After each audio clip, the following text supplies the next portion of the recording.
13 de octubre de 1944. Un F-5 el Lightning desarmado aterrizó en un aeródromo de la Luftwaffe cerca de Milán. El piloto era estadounidense y estaba desertando. Así se convirtió en el primer oficial militar de Estados Unidos condenado por traición por colaborar con la Alemania nazi, en una deserción documentada de manera única. No es especulación, es historia comprobada. Los hechos centrales se hicieron públicos en 1949 y más archivos aparecieron después. Esta es la verdadera historia de Martin James Monty. Para entender esa traición, hay que mirar el momento, octubre de 1944. El día de había tenido éxito, las fuerzas aliadas avanzaban desde el este y el oeste, y al Tercer Reich le quedaban quizás 6 meses de vida. Fue entonces cuando Martin James Monty, un teniente de 23 años de la Fuerza Aérea del Ejército estadounidense, decidió unirse al bando perdedor.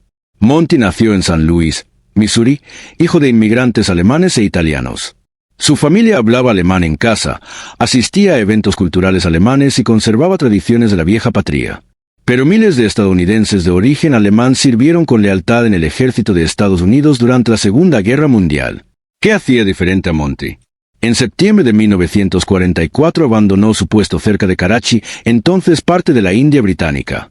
Viajó miles de kilómetros a través de zonas de guerra activas hasta llegar al sur de Italia, donde los aliados habían establecido numerosas bases aéreas. Lo que hizo después sorprendió incluso a los oficiales de inteligencia alemanes más endurecidos. Su objetivo era específico, un F-5 Lightning, la versión de reconocimiento no armada del caza P-38. No fue algo al azar.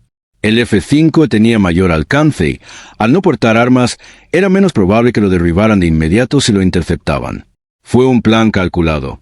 El 13 de octubre de 1944, en una base aérea aliada en Pomeano, sur de Italia, un F-5 acababa de ser reparado y necesitaba un vuelo de prueba antes de volver al servicio. Monty, cuyo estatus de desertor aún no se conocía en esa base, se ofreció como voluntario para hacer la prueba.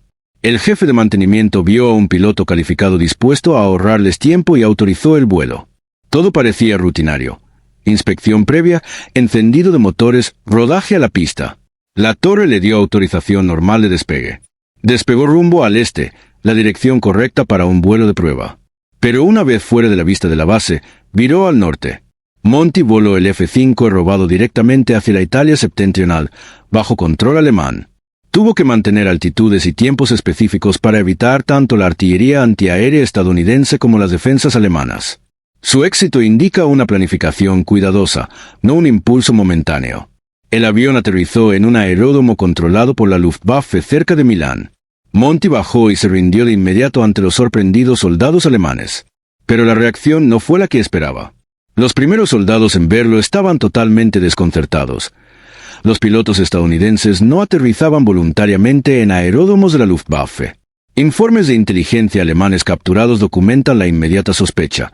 ¿Estaba el avión cargado con explosivos? ¿Era el piloto un espía? ¿Se trataba de guerra psicológica? Monty dijo a sus captores que se oponía más al comunismo que a la Alemania nazi y que quería luchar contra la Unión Soviética. Ofreció información sobre tecnología y tácticas de aviación estadounidenses. Pero los alemanes no iban a confiar en él solo porque apareciera en su aeródromo. Lo mantuvieron aislado mientras investigaban su historial. Tenían maneras de comprobarlo.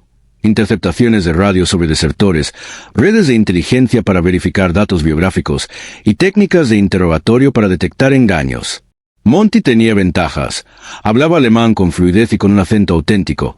Conocía la cultura, las costumbres y los acontecimientos de Alemania. Podía discutir historia y doctrina militar de una manera que denotaba estudio real. Durante semanas de interrogatorios, repitiendo cronologías, lanzando pistas falsas y observándolo en aislamiento, su historia se mantuvo firme. Finalmente, los alemanes concluyeron que su deserción era genuina. Su motivación anticomunista coincidía con la propaganda nazi. Su origen familiar era verificable. Su dominio lingüístico era real. Y, sobre todo, había demostrado compromiso al robar un avión estadounidense y volarlo hasta territorio enemigo. En noviembre de 1944, la inteligencia alemana tomó su decisión. Aceptarían su ofrecimiento de servir al Reich.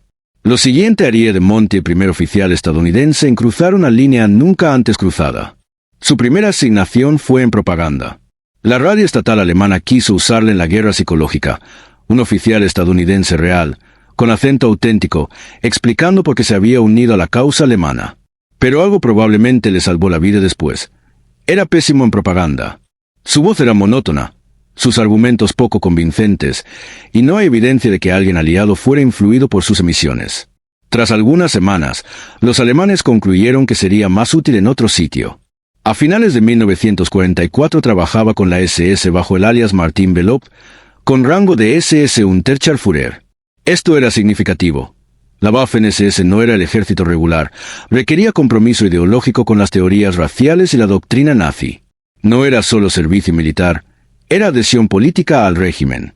Documentos capturados tras la guerra confirman su número de servicio, asignación de unidad y el juramento que prestó. No fue forzado. En su juicio posterior quedó establecido que se unió voluntariamente. Y lo hizo justo en el peor momento para Alemania. Finales de 1944 e inicios de 1945, cuando el colapso alemán era inminente. La batalla de las Ardenas había fracasado, los soviéticos se acercaban a Berlín, los aliados cruzaban el Rin. Para cuando terminó el entrenamiento acelerado que pudo darle la SS, Alemania tenía solo semanas de vida. El 8 de mayo de 1945, Alemania se rindió incondicionalmente y Monty enfrentó una terrible realidad. Era un oficial estadounidense que había pasado 7 meses trabajando para la Alemania nazi. La pena por traición en tiempo de guerra era la muerte. Pero su plan casi funcionó. Tras la rendición alemana, Monty regresó a Italia y se entregó a las fuerzas estadounidenses. Llevaba una historia cuidadosamente preparada. Decía que había robado el avión para realizar una misión de reconocimiento no autorizada y devolverlo, que se desorientó en el vuelo por fallas de equipo y mal tiempo y que tuvo que aterrizar en territorio enemigo al quedarse sin combustible. Según él, fue capturado enseguida, obligado a hacer transmisiones de propaganda bajo amenaza de ejecución y mantenido como prisionero de guerra. Cualquier cooperación, insistía, había sido forzada. Esperaba una oportunidad para escapar y lo logró hasta la rendición de Alemania. Era toda una fabricación. Pero en 1945, los investigadores creyeron gran parte de su historia. ¿Por qué? Porque en los caóticos meses finales de la guerra, la coordinación de inteligencia entre distintas ramas era deficiente. Los investigadores que interrogaron a Monty no tenían acceso inmediato a los registros alemanes que documentaban su deserción voluntaria y su ingreso a las SS. Las fuerzas estadounidenses estaban procesando millones de personas, desplazados, prisioneros liberados, alemanes rendidos, personal aliado de regreso. El sistema estaba desbordado. Algunos hechos básicos de Monty eran ciertos. Había robado un avión, había terminado en territorio alemán, había hecho transmisiones de radio. La pregunta de si esas acciones fueron voluntarias o forzadas requería registros alemanes que aún no estaban disponibles. El 6 de agosto de 1945, Monty fue sometido a corte marcial, pero los cargos reflejaban solo lo que se sabía entonces: robo de propiedad gubernamental y deserción. Fue declarado culpable y condenado a 15 años de trabajos forzados por robar un avión militar y desertar en tiempos de guerra. En realidad, la sentencia fue indulgente, la pena de muerte habría estado legalmente justificada. Pero el sistema de justicia militar había pasado por alto el verdadero crimen: la deserción voluntaria, el servicio en las SS y la propaganda hecha sin coerción. Nada de eso apareció en los cargos. La traición de Monty permaneció oculta. Bajo la ley de guerra, la pena de muerte era posible y muchos la esperaban. En cambio, lo que ocurrió 6 meses después sorprendió al sistema. El 11 de febrero de 1946, apenas 6 meses después de la condena de Monty, el presidente Harry S. Truman suspendió la sentencia. El congresista Walter C. Ploesser, de Missouri, el estado natal de Monty, había solicitado clemencia tras ser contactado por la familia del acusado. La justificación oficial citó su juventud, 24 años, el estrés de servicio en tiempos de guerra y la idea de que merecía una segunda oportunidad. Se lo presentó como un joven confundido que había cometido un terrible error pero podía ser rehabilitado. Truman estuvo de acuerdo y suspendió la condena de 15 años, con la condición de que Monty se volviera a enlistar en la Fuerza Aérea como soldado raso. La ironía es que, si se hubiera conocido toda la magnitud de su traición en 1946, la clemencia presidencial habría sido imposible. Pero como solo había sido condenado por deserción y robo, el perdón parecía razonable. Increíblemente, el sistema lo aceptó de nuevo. El 11 de febrero de 1947 Monty volvió a enlistarse y sirvió tranquilamente hasta recibir una baja honorable el 26 de enero de 1948 en Michigan, Nueva York, donde minutos después fue arrestado por el FBI. Entre 1945 y 1948, los investigadores estadounidenses revisaron sistemáticamente documentos alemanes capturados, entrevistaron a exmiembros de la Wehrmacht y las SS y cruzaron fuentes de inteligencia. El nombre de Manti comenzó a aparecer con inquietante frecuencia. Archivos de radio alemanes mostraban que sus emisiones de propaganda habían sido voluntarias, no forzadas. Los archivos de personal de la Waffen-SS documentaban su ingreso, su alias Martin Top, su rango de SS Unterscharführer y su servicio en la unidad de Kurt Elgers. Informes de prisioneros de guerra estadounidenses mencionaban haber escuchado sus emisiones y señalaban que parecían auténticas. Los registros de interrogatorios alemanes mostraban que había dado información voluntariamente. Los registros de transporte revelaban que se desplazaba libremente, no como prisionero. Los registros financieros demostraban que recibió pago por sus servicios. La evidencia era abrumadora e irrefutable. Mientras Manti aún servía en la Fuerza Aérea, el FBI había estado construyendo un caso sólido. El 14 de octubre de 1948, un gran jurado federal lo acusó de 21 cargos de traición por dar ayuda y apoyo al enemigo en tiempos de guerra. Cada cargo estaba respaldado por múltiples documentos alemanes, registros, informes de interrogatorio y comprobantes de pago. Sus abogados alegaron sabotaje, incapacidad mental e incluso lavado de cerebro, pero los documentos desbarataron todo. El 17 de enero de 1949, frente a la evidencia abrumadora, Manti se declaró culpable de los 21 cargos. El tribunal aún escuchó testimonios que resumían su deserción, servicio en las SS, propaganda y pagos antes de dictar sentencia. Así, Martin James Manti se convirtió en el primer oficial militar estadounidense condenado por traición por colaborar con la Alemania nazi. La pena máxima por traición era la muerte, y muchos esperaban que fuera condenado a la horca. Pero la decisión del juez sorprendió. En lugar de la pena de muerte, Manti recibió 25 años de prisión, una multa de $10,000 y la baja deshonrosa. Varios factores influyeron. La guerra había terminado casi 4 años antes, el contexto de urgencia ya no existía, había complejidades legales por su corte marcial previa y el perdón presidencial, y en 1949, con la Guerra Fría iniciando, ejecutar ciudadanos estadounidenses podía afectar la imagen de superioridad moral de Estados Unidos. Manti cumplió condena en varias cárceles federales e hizo una huelga de hambre que le sumó 12 meses extra.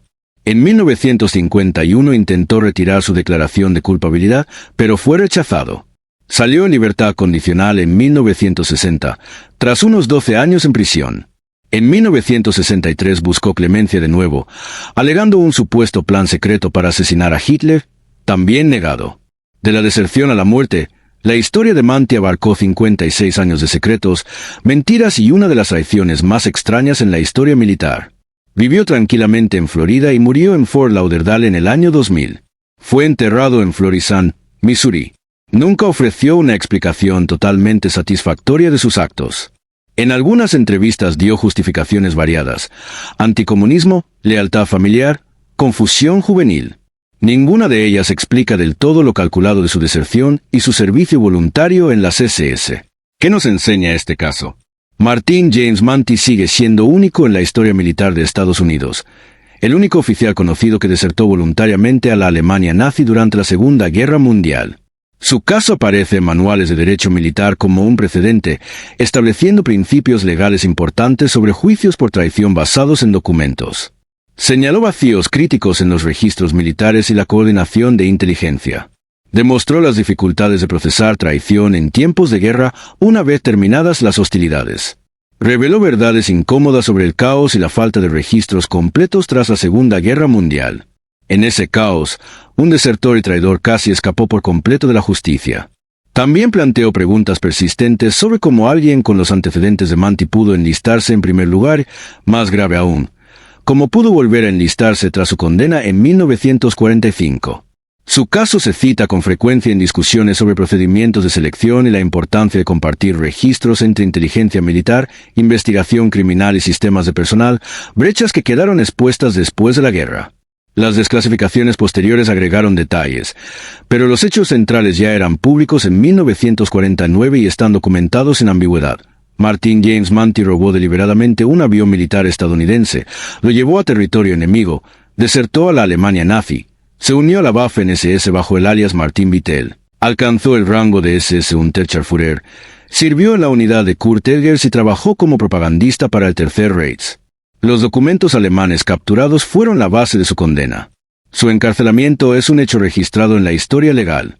Los juristas militares siguen estudiando su caso como ejemplo de lealtad, traición y justicia militar. Sirve como recordatorio de que incluso en la victoria militar más celebrada de Estados Unidos hubo individuos que eligieron la traición sobre el deber.